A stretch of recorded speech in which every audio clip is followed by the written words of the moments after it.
bilyuhiya at ilang patak ng aking lihim na sangkap. Halos handa na ang potion. Oh, idodrawing ko ito sa pisara at gagawin itong mas malinaw, mga babae. Panahon na para magmerienda habang walang nakatingin. Mahal ko ang mga marmalad na ito. Anong nakikita ko? Oh, salamat, Ting. Sa huli, kailangan mong yung ingay na yon. Snickers nga pala. Ano ang problema? Oh, nahuli tayo. Sino ang nagpayag na kumain kayo sa klase? Sige, dali. Ibigay nyo na lahat ng mga pagkain nyo. Kukumpiskahin ko yan. Bilisan nyo, mga babae. Oh, sige, kahit ano ang sabihin mo. Ligasyon pagdating sa aralin sa pag-uwit sa ang gawin niyo ay isang bungo. Well, English sa Wednesday, tingnan mo kung ano ang nakuha ko. Pintura? So, ID, hindi. Oh, Diyos. Wasi ako so sabing ko na nung ang lahat. So isang araw, kumakain ako ng jelly at ginagawa ang aking takdang aralin. Nasa magandang mood ako hanggang sa aksidenteng napagpalit ko ang mga tubo. Think right, Chong Vitor sa marito, walaya. As pinigay ito diretso sa bibig ko. Nakakatakot, Nagmura pero siya. nagbigay ito sa akin ng isang makinang na ideya na magdala ng halaya sa klase. Pagkatapos, ibinuhos ko lang ang halaya sa isang tubo ng pintura na kaparehong kulay. Ngayon, walang makakahula na may dalang masarap akong pagkain. Napakagandang ideya, hindi ba? Iyong babae. Ano sa palagay mo? Oh, super init. Meron din akong Ano? dala. Anong ginagawa mo? Gaya ng alam mo, itim lang ang kulay sa aking paleta. Dahil ito ang pinakamagandang kulay para mag-drawing ng nakakatakot na paniki. Pero may walang kwentang bagay na nagkalat ng garapon ng cookies sa aking paleta. At doon ako nagka-ideya. Pinalitan ko ang pintura ng Oreos para may merienda ako sa klase. Kita mo? Malinaw na. Matalino iyon. Sige, narinig ko ang paglagutok. Kumakain ka na naman ba? Tingnan natin. Wala akong nakikitang kahina-hinala. Kakaiba. Pintura lang ito. Nag-drawing kami. Sana hindi niya napansin ang anuman. Ha? Sige, tumuloy ka. Wow, wala na siya. And so, hey, di Wednesday. Wednesday sa upigay Oy. was sa kalkuldor ko. Parang wala namang espesyal. Ha! Tumingin kang mabuti. May marmalade sa halip ng mga butons. Mahusay. Kahapon, kinain ko ang paborito kong marshmallows at ginawa ko ang aking takdang aralin sa matematika. Pero pagkatapos, ay aksidente kong nahulog ang calculator at lumipad lahat ng mga butones nito. Ang tanga ko talaga. Naiinis ako doon pero agad kong naisip kung paano sila palitan. Dinikit ko ang marshmallows at para maiba, nagdagdag ako ng Skittles at marmalades. Nagkaroon ako ng mahusay na calculator na pwede mong dalhin sa klase. Oh, at napakaliwanag. Perpekto. Oh, nagugutom na ako. Nasaan ang pambura ko, mga pagkaing masarap? Ano ang ginawa mo? Binili mo ba ito? Meron din ako magandang kwento para sa'yo. Mahilig akong kumain ng maraming marshmallow, lalo na kapag nagbabasa ako ng diaryo. Pero kahapon, may sumira nito sa pamamagitan ng walang kwentang mga pagkatapat. Galit na galit ako at kumuha ng pambura para burahin ang gulong na ito. Pero hindi ito nabura. Pagkatapos, nang napagtanto ko na marshmallow ang nakuha ko nang hindi sinasadya, na nangangahulugang hindi rin ito mauunawaan ng iba. Kaya naglagay lamang ako ng ilang marshmallow kapalit ng pambura at dinala ko ito. Pag-enjoy sa pagkain mo. Ay, Ritos, try magkaroon din ka ng masarap na pagkain. May pagkain ka ba sa mesa? Kakaiba, wala naman. Sige. Pagtuunan ng pansin ang mga paniki. Kailangan mong malaman ang lahat ng detalye. Oh, ang linaw nito. Hey, Enid. Kamusta ang bagong goma ko? Sa tingin ko masarap ito. Anong masasabi mo? Ha! Biro lang yan. Nakakabit ko lang ng goma na mukhang paniki gamit ang corn syrup. Yan ang usapan. May dala din akong isang bagay sa klase. Akala mo ba ay glitter ito? Pero hindi. Ito ang bago kong life hack. Magaling, Enid. Salamat. Mahirap dalhin ang mga candy sa klase ng biolohiya. Kaya kumuha na lang ako ng kawali at ibinuhos dito ang umuusok na candy. Ngayon, may enjoy ko na ito sa kahit anong pagkakataon habang hindi nakatingin ang guro. Ang galing. Siya sundasyo, klasak sin, sinasawag silang mas paniki. Naalala mo ba ang lahat? Ano? Sinasabi ko, kumakain na naman sila sa likod ko. Panahon na para kumuha ng magnifying glass. Ngayon ay tiyak na mabubunyag kita. Mesa, kwaderno, mga panulat, malinis ang lahat. Mukhang nagkamali ako. Ito ang mga tala na kailangan mong malaman muna. Enid, huwag matulog. Gumising ka. Think gisingin mo siya. Huwag matulog. Sige na. Susukang takpan ng ilong niya. Ano ang problema? Oh, oras na para magkape. Mabuti na lang at dala ko ito. Ngayon, ipapasok ko ang tubo at magpapasigla agad. Oh, maganda. Maganda na kahapon naisip ko ang napakatalinong ideya na maglagay ng kape sa baso ng lapis. Kailangan lang itong takpan para pagtakpan at huwag kalimutan ng tube. Kita mo, Wednesday? Bravo! Pero may lihim din ako. Inilabas ko ang telepono mula mismo sa bote ng Coke. Wow, super. Astig na ideya. La, mukhang ayos naman ang lahat. La. Panahon na para gawin ang paborito kong heograpiya. Kaya't tingnan natin kung ano ang nasa mapa. Kailangan nating kumuha ng ilang sukat. At para mas masaya ang pagtatrabaho, kakain ako ng ilang chichirya. Teka, napakagaling. Pwede mong ibuhos ang chichirya dito at dalhin sa klase. Ha! Hoy, Wednesday. Tingnan mo ang naisip ko. Hoy!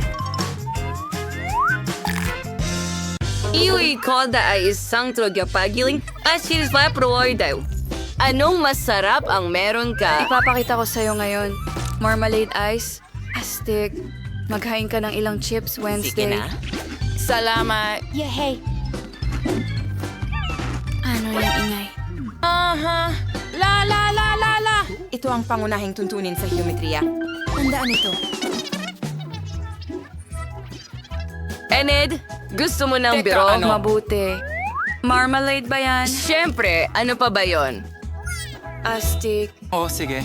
Kahapon, pinalamutian ko ang bago kong case at nagpasya kong idikit ito gamit ang marmelada. At naging magandang ideya ito. Astig. Oo! Ano sa tingin mo sa disenyo ng sapatos ko? Ginawa na ng candy ang mga sneakers ko. Maganda. Hindi masama.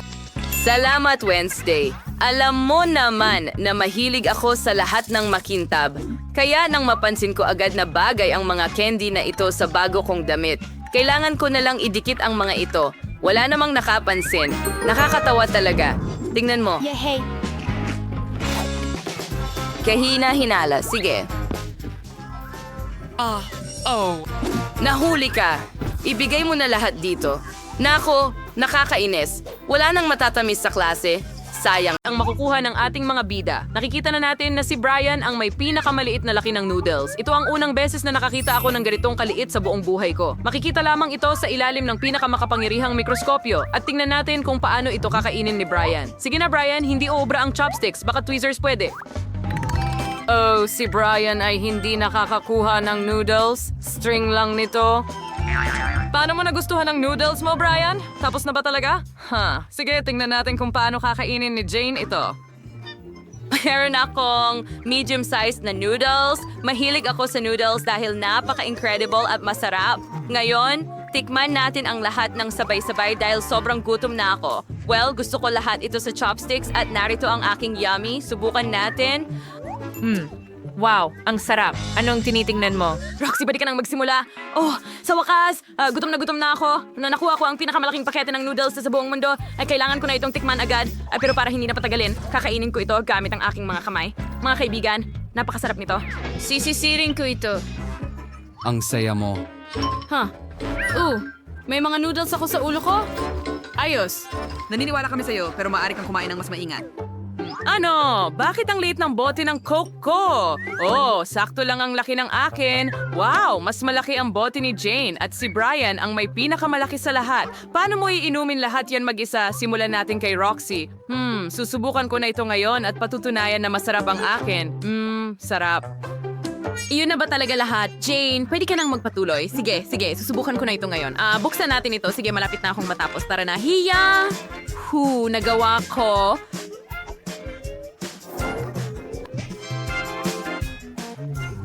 Astig. Ngayon, iinumin ko na ito. Pero sandali. Malagkit na candy ito. Ginawa mula sa Coke. Ang astig, masarap. Tapos na ba agad, mga kaibigan? Hindi ko maalis ang daliri ko. Hindi! Tulong! Sige, hilahin mo.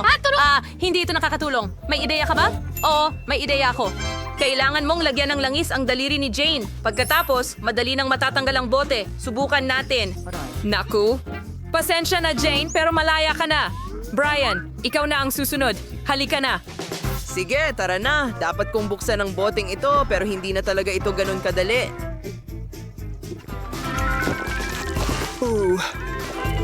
Ang sarap. Kadiri ang dumi mo ngayon. Oh, wala akong pakialam. Sobrang sarap nito. Wow, ang liit na Chupa Chups. Nakikita lang siya ni Jane sa ilalim ng mikroskopyo, pero mas malaki ang kay Roxy. Pero tingnan mo si Brian, may malaking Chupa Chups. Tara na, Jane, ikaw na. Bakit ang liit-liit ng lollipop ko?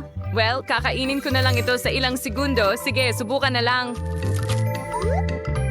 Masarap. Mga kaibigan, hindi kayo maniniwala, pero talagang kinain ko ito sa loob ng ilang segundo. Roxy, pwede ka na magpatuloy? Magaling! Matagal na akong hindi kumakain ng Chupa Chups at ganitong laki. Siyempre, ngayon, suriin natin ang lasa. Wow, ang sarap at ang ganda, pero ang tigas at ang tagal kainin. Pagod na ako, mga kaibigan. May mga ideya ba kayo? May naisip ako? May baso ako para sa'yo. Ipaliwanag ko na ngayon. Pwede mong inumin ang Chupa Chups mo ng mas mabilis. Ngayon, may burner ka na. Pwede mo itong tunawin diretso sa baso mo. Sige. Sa ibabaw ng baso. Wow, halos mapuno na ang baso. Tara na. Tinanaw ko ang buong Chupa Chups na ang stick na ito ay pwedeng gawing straw. Oh, ang sarap! Talagang nagustuhan ko ang ideya mo, Brian. Salamat, ikaw na ang susunod. Oh, huwag mo akong pasalamatan. At sa wakas, makakain ko na ang Chupa Chups ko. Ang laki nito, hindi ko talaga maangat. Mabigat. Oh, subukan nating basagin. Oh, sige na. Isang chainsaw. Hindi gumagana? Talaga? Sige, didilaan ko na lang sa tradisyonal na paraan. Oo, medyo tatagal ito, alam ko yon. Pero hindi ko ito pwedeng iwanang hindi nakakain. Oh, ang astig! Nakahanap na ng gagawin ng mga babae, pero si Brian hindi pa rin nakakain ng kanyang lollipop at tatagal pa ito ng matagal, kaya pwede kang magpatuloy sa iyong gawain. Halika na, ilang dekada na ang lumipas at hindi pa rin nababawasan ang Chupa Chups. Paano nangyari iyon? Kayo ay tumanda na ng husto? Matutulungan mo ba, Brian? Sige, pero kailangan niyang gawin ito mag-isa. Binabati ko kayo sa inyong pagre-retiro, mga kaibigan. Oh, Diyos ko! Ang liit ng pizza na nakuha ni Jane, ito ang unang beses kong makakita ng ganito. Mas maswerte ng kaunti si Brian, pero si Roxy ay may napakalaking pizza. Ayos! Simulan natin kay Jane. Tara, napakaliit ng pizza ko. Hindi ko kayang kainin ito sa ilang kagat lang. Suriin natin ito ngayon. Masarap. Brian, ikaw naman. Pero paano ko kakainin ang pizza ko? Oh, may cool akong ideya. Pwede kong hiwain gamit ang pizza slicer. Ganyan lang. Paikot para makain ko ito ng buo. Tingnan mo. Kung spiral. At kakainin ko na ito ng ganyan. Ang sarap. Mga babae, ang pizza ay sobrang sarap. Hindi ko man lang napansin na naubos ko na lahat. Oo. Sino ang susunod? Roxy, tara na. Sa wakas. Talagang gusto kong subukan ng malaking pizza. Gusto ko ito. Ngayon, ilagay natin ang lahat ng piraso sa ibabaw ng isa't isa at magkaroon ng isang malaking hiwa ng pizza. Kailangan ko talagang kainin ang lahat hanggang sa huling mumo. Ang bango ay sobrang sarap. Mas masarap pa ang lasa. Mga kaibigan, hindi ko alam kung kaya kong kainin lahat ito. Oh, Roxy, susuporta ng grupo na yan, kaya mong gawin. Ang kahit ano, sige na, kain. Kaya mong gawin ang kahit ano. Tingnan mo ang mga cool na poster at pusa na meron ang mga tao. Kailangan kong tapusin ang lahat. Roxy, wow, nakain mo na ang kalahati. Marami pa ang natitira. Huray, oo. Sige, itulak pataas. Halika na. Tapos na ako. Kaya ko ito. Mga kaibigan, gumising kayo. Salamat. Oh, meron akong maliit na waffle. At meron akong regular na isa. Ako ay may malaking waffle. Ang galing talaga. Susubukan ko ito ngayon. Pero meron lang akong napakaliit na mga kagamitan. Nagsisimula si Roxy. Paano ko kakainin ang napakaliit na waffle gamit ang napakalaking gamit? Alam ko na. Kakainin ko na lang ito. Gamit ang dila ko. Ang astig. Jane, ikaw na. Ang ganda, amoy waffle. Kailangan ko itong tikman agad. Pero una, maglalagay tayo ng napkin para hindi ako madumihan. Maglagay tayo ng salamin para sa patos. At, Brian, purara ka. Pero alam ko kung ano ang asshole. Kaya huwag mo akong pigilan sa pag-enjoy ng aking waffle.